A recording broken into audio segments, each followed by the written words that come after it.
నాన్న ఎక్కడికి పోతున్నాము? జీపా? జీప్ కాదురా, అది బీచ్. బీచ్ ఎక్కడికి? బీచ్కి. హలో ఎవ్రీవాన్, ఎలా ఉన్నారు అందరూ? మేమైతే ఫస్ట్ టైం నెల్లూరుకి పోయినప్పుడు తీసిన వ్లాగ్ ఇది. సో నేను మీకు ఈ వీడియోలో నెల్లూరు మైపాడు బీచ్ చూపిస్తూ ఉన్నాను. దాని తర్వాత నెల్లూరు దగ్గరలో సూలూరుపేట అనే ఒక ఊరు ఉంది. ఆ ఊర్లో చాలా ఫేమస్ అమ్మవారు చంగాళమ్మ అమ్మవారు, ఆ గుడికి కూడా వెళ్తూ ఉన్నాము. సో నేను మీకు ఈ వ్లాగ్లో అదంతా చూపిస్తూ ఉన్నాను.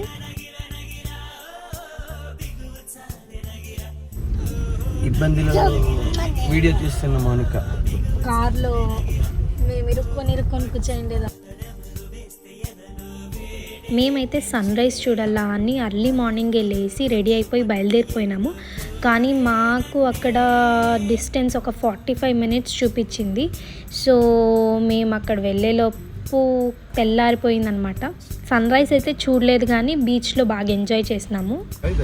యాక్చువల్లీ మేము సన్ రైజ్ చూడాలని పోతా ఉంటే 4 o'clock లేస్తాం. అందరూ రెడీ అయిపోయినాము. మౌనిక వాళ్ళ నాన్న మాత్రమే బాత్రూమ్కి పోయి లేట్ చేసినారు. ఏం చోలు మూసుకున్నావు? నిద్ర వస్తుంది. నిద్ర వస్తుందా? పచ్చ ఇంకా టైం ఉంది. 45 minutes టైం చూపిస్తా ఉంది. కానీ ఇక్కడ ఆల్రెడీ ఎంత టైం ఇప్పుడు? అంతే 6. ఆల్రెడీ 6 అవుతుంది టైము. సన్ రైజ్ అయిపోయినాక వెళ్తామేమో మైపాడు బీచ్కి. ఫస్ట్ టైం నెల్లూరుకి వచ్చాను కాబట్టి నాకు సిటీ అంతా బాగా చూపిస్తూ ఉన్నాడు సాయి. ఎందుకంటే తను వాళ్ళ మామ వాళ్ళందరూ ఇక్కడే ఉండేది. సో తను వెళ్ళి వస్తూ ఉంటాడు, అంత తెలుసు కాబట్టి నాకు చెప్తా ఉన్నాడు. మేం పోయింది శివరాత్రి అయిన నెక్స్ట్ డే. సో అంతా సెలబ్రేషన్ చేస్తూ ఉన్నారు. బీచ్ దగ్గర కూడా ఫుల్, అక్కడ శివుడి గుడి ఉంది కాబట్టి చాలా రష్ ఉన్నింది. లేదంటే నార్మల్గా అంత రష్ ఉండదంట. చూస్తున్నారు కదా, ఫుల్ గ్రీనరీ. అండ్ బీచ్కి పోయే రూట్ అయితే నాకు చాలా నచ్చేసింది. అక్కడ అంత చెరువులు అంత బాగుందన్నమాట. ఇక్కడంతా రొయ్యలను ఎక్కువ చెరువులో ఫార్మింగ్ చేస్తారంట. దాన్ని రొయ్యల చెరువు అని అంటారు. నాకు కూడా తెలియదు, ఫస్ట్ టైం నేను చూసింది. బీచ్ వచ్చింది. బీచ్ వచ్చా. బీచ్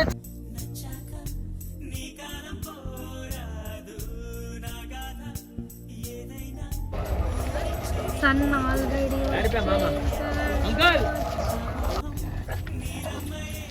మా డాగ్ లవర్ అంటూ ఎక్కడ కుక్కలు కనిపిస్తే చాలు అక్కడ దానితో మాట్లాడుతూనే ఉంటాడు. సో ఇక్కడ కూడా వదలలేదు. సో ఇక్కడ చూపిస్తున్నారు కదా, అదే రొయ్యల చెరువు అంట. చెప్తాం కదా శివరాత్రి అని. So full rush. రాత్రంతా వీళ్ళు లేచి ఉండి పొద్దున్నే శివుడికి పూజ చేసుకొని వెళ్తారంట ఈరోజు.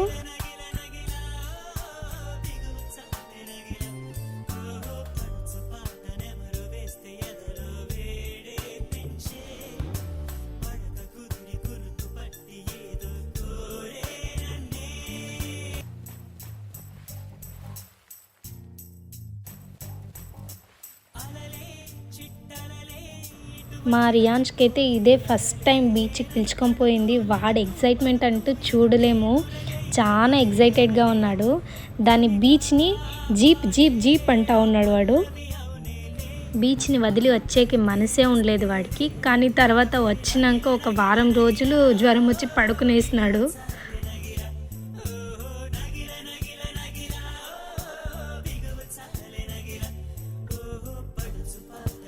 వాడు వాళ్ళ డాడీ ఫుల్ ఎంజాయ్ చేస్తున్నారు ఇక్కడ. దాంతోపాటు వాళ్ళకి ఒక బాల్ కూడా దొరికింది. సో బాల్తో ఆడుకున్నారు.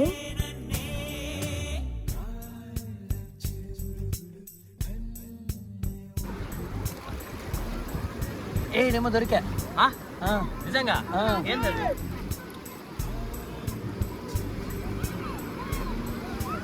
స్నేల్ సీషెల్ దొరికిందాను చూడు.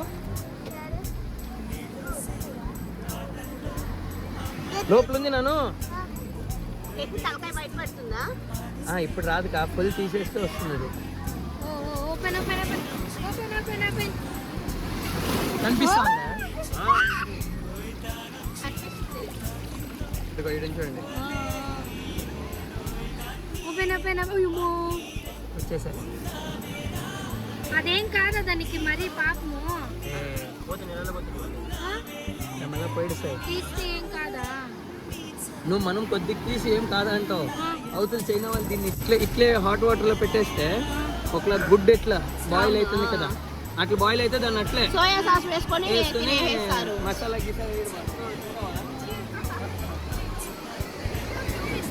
పర్ల్ ఉంటుందేమో చూద్దామా. పర్ల్ ఉంటుందా? మరి ముత్యమే కదా దాంట్లోనే చేసేది. అవును. బీచ్ సైడ్ అవంతా వచ్చినాక అక్కడ దొరికే కళ్ళు తాగకపోతే అది బాగుండదు కదా. సో దానికోసమే ట్రై చేద్దామని ఒకసారి వచ్చినాము. ఇక్కడ ఫ్రెష్గా వాళ్ళు అప్పుడే చెట్లో నుంచి తీసుకొని వచ్చి ఇస్తూ ఉన్నారు ఇక్కడ. దాన్ని ఇంకా గ్లాసుల్లో వేసుకొని తాగేది బాగుంటుంది అని చెప్పి ఆకు ఉన్నింది, ఆ ఆకులో వేసుకుంటాం మేము అని ఆకు తీసుకొని వేసుకుంటా ఉన్నాడు సాయి.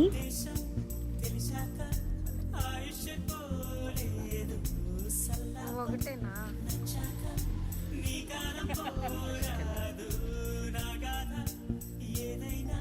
సాయి అయితే తాగి నార్మల్గానే ఉంది, బాగుంది అంటే ట్రై చేసిన నేను కూడా. బట్ అది ఏదో పుల్లగా నాకైతే ఒకలాగైపోయింది. ఒక్క సిప్తోనే చాలు చేసేసినాను. బట్ ఇది హెల్త్కి చాలా మంచిది అని అన్నారు. ఏమో మా నాన్న కూడా కొంచెం ట్రై చేయరా అని ఒక సిప్ తాగిపిస్తే వాడు మొక్కం ఎట్లో చేసేసా. ఇంకా ఇక్కడి నుంచి ఆన్ ద వే వెళ్ళేటప్పుడు ఇక్కడ టిఫిన్స్ కూడా చాలా ఫేమస్ అంట. అందుకే టిఫిన్ చేసేకని ఇక్కడ నిలబడినాము రోడ్ సైడే. ఈ దోశ మరి మినప్పొడ తర్వాత ఇది బోండా అంట, చాలా టేస్టీగా ఉన్నింది, బాగుండింది. ఇంకా ఈవినింగ్ ఇక్కడ నెల్లూరులో చాలా ఫేమస్ అయ్యిండే ఒక దర్గాకి వచ్చినాము. ఇది రొట్టెల పండగకి చాలా ఫేమస్ అంట. సో ఆ స్టోరీ ఇంకా నాకు సరిగ్గా తెలీదు, నాకు తెలిసినంత వరకు చెప్తాను. ఇప్పుడు చూస్తుంటే దర్గా వచ్చేసి మా అమ్మ కూడా చూసింది ఆ సాహెబ్ని. ఆ సాహెబ్ వచ్చేసి 10 రూపాయలు 10 రూపీస్ కాయిన్స్ని, 10 పైసా కాయిన్స్ని బరువు ఉండేటివి మాత్రం ఇప్పించుకుంటారంట. ఈ దర్గా స్పెషల్ ఏమంటే సాహెబ్ది సమాధి అంతా కానీ చుట్టుపక్కల ఏమున్నా అంత రెడ్ కలర్లోనే ఉంటుంది. ఎందుకంటే ఆయన సమాధి అయ్యేటప్పుడు కూడా ఆయన చెప్పే పోయినాయంట, నా సమాధిని మొత్తం ఎరుపు కలర్గానే పెట్టాలనేసి. సో దానికే వాళ్ళు ఎప్పుడు అంతా రెడ్గానే ఉంటుంది సమాధి అంతా. ఆయన ఇట్లా చిత్తు కాగితాలు పేపర్లు అవన్నీ తీసుకొని పోయి వెనకలుండే చెరువులో కలుపుతుండ్రి. మీకు ఆల్మోస్ట్ చూసి ఉంటారు అనుకుంటా. ఇక్కడంతా రొట్టెల పండుగ అంతా చేసేది ఈ దర్గా ముందరే. రొట్టెల పండుగ అంటే మన కోరికల్ని మార్చుకోవడం ఒక రొట్టెతో ఇంకొక రొట్టె. సో అట్లా ఇక్కడంతా చేసేది. సో మంచి ముందుకు చెప్తాను మళ్ళీ అంతా. సో చెప్తా ఉన్నాడు కదా. సో ఇక్కడ ఇయర్లీ వన్స్ రొట్టెల పండగ అని చేస్తారంట. అది చవంగ రొట్టెలు ఉంటాయి కదా, అవి అందరూ ఇంటి నుంచి తీసుకొని రావాలి, లేదంటే అక్కడ కూడా దర్గా ముందర కూడా అమ్ముతారు. సో అవి తీసుకొని వచ్చి అక్కడ చెరువు ఉంటుంది, ఆ చెరువు దగ్గర ఇప్పుడు మన కోరికలతో సిమిలర్గా ఇంకొకరి కోరికలు ఉంటుంది కదా, వాళ్ళు ఎక్స్చేంజ్ చేసుకుంటారంట. అలా ఇక్కడ ఈ దర్గా వచ్చేసి చాలా ఫేమస్ అంట. మేము ఫస్ట్ టైం విజిట్ చేసింది.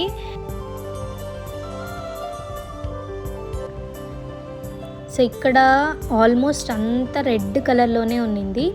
సో సాయి చెప్పినాడు కదా, ఇక్కడున్న సాయిబ్ తనకి అంత రెడ్ కలర్లోనే కావాలని చెప్పి అక్కడ దర్గా కూడా అంతా అలాగే చేసుకున్నారు.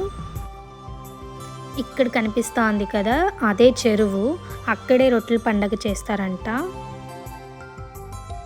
అలా నెల్లూరు అంతా చూసేసుకొని ఇప్పుడైతే మేము సూలూరుపేట చెంగాళమ్మ గుడి ఎదురుగా ఉన్నాము. ఇక్కడ గుడి వాళ్ళదే రూమ్స్ ఉంటాయి కాబట్టి అక్కడే స్టే చేసి అర్లీ మార్నింగ్ లేసేసి నేను పొంగల్ చేద్దాము అమ్మవారికి అని అనుకున్నాను. ఇక్కడ ఎవరైతే అమ్మవారికి ప్రసాదం చేయాలనుకున్నారో వాళ్ళకైతే అన్ని అరేంజ్మెంట్స్ ఉంటుంది. జస్ట్ మనం బయట నుంచి కట్టెలు తీసుకొని రావాలి. తర్వాత ఇలాంటిది ఒక కుండ తెచ్చేస్తే దాంట్లో మనం పొంగల్ చేసి అమ్మవారికి ఇవ్వచ్చు. నేను ఇది 3rd టైం చంగాళమ్మ గుడికి పోయేది. ఫస్ట్ ఎక్కడో యూట్యూబ్లో చూసినాను, అమ్మవారి స్టోరీ విన్నాను. నేను చూసిన వెంటనే సాయికి చూపించినాను. ఫస్ట్ పోదామని అన్నాడు. తనకు కూడా తెలీదు ఈ గుడి గురించి. ఇక్కడ ఈ గుడిలో అమ్మవారికి అసలు తలుపులే ఉండవు. ఎందుకంటే అమ్మవారు నేను ఎప్పుడు ప్రజల్ని చూస్తూనే ఉండాలి అని చెప్పి తలుపులు పెట్టాలని తెచ్చిన తలుపులు కూడా వాళ్ళు నైట్ పోయి మార్నింగ్ వచ్చేలోపు అది ఒక చెట్టులాగా మారిపోయిందంట. ఆ చెట్టుని కూడా ఇప్పటికీ మనం చూస్తూ ఉంటాము. దానికి ప్రదక్షిణాలు కూడా చేస్తే మంచిది అని చెప్తారు. ఇంకా ఈ అమ్మవారి విగ్రహం అయితే గుడి పక్కనే ఒక చెరువు ఉంది. ఆ చెరువులో ప్రజలకు దొరికిందంట. ఆ స్టోరీ కూడా నేను యూట్యూబ్లోనే చూసినాను. అదంతా చూసిన తర్వాతే నాకు ఇక్కడ వెళ్ళాలి అని అనిపించింది. మేము ఫస్ట్ టైం గుడికి పోయినప్పటికీ ఇప్పటికీ చాలా డిఫరెన్స్ వచ్చింది. చాలా డెవలప్మెంట్ కూడా అయిపోయింది గుడి. ఫస్ట్ టైం అయితే చాలా ఖాళీగా ఉన్నింది, ప్రశాంతంగా ఉన్నింది. ఇప్పుడు ఫుల్ రష్ అయినా కూడా దర్శనం అయితే చాలా బాగా జరిగింది. ఇంకా నేను లాస్ట్ టైం పోయినప్పుడు అనుకున్నాను అమ్మవారికి పొంగల్ చేసి తీసుకొని పోదామని. ఇంకా అక్కడే చేసే ఆప్షన్ ఉంది అంటే ఇంకా అక్కడే చేసి అమ్మవారికి ఆ రోజు తీసుకొని పోయినాము. ఇక్కడ ఇంకా చేసేవాళ్ళు యాటను కూడా కోసి నాన్ వెజ్ కూడా చేస్తారంట. మా పొంగల్ అయితే ఇక్కడ రెడీ అయిపోతూ ఉన్నింది. నేనైతే ఫస్ట్ టైం ఇలా గుడిలో ఇట్లా చేసేది నాకైతే అస్సలు తెలీదు. అంతా మా మమ్మీ చెప్పిస్తూ ఉన్నింది.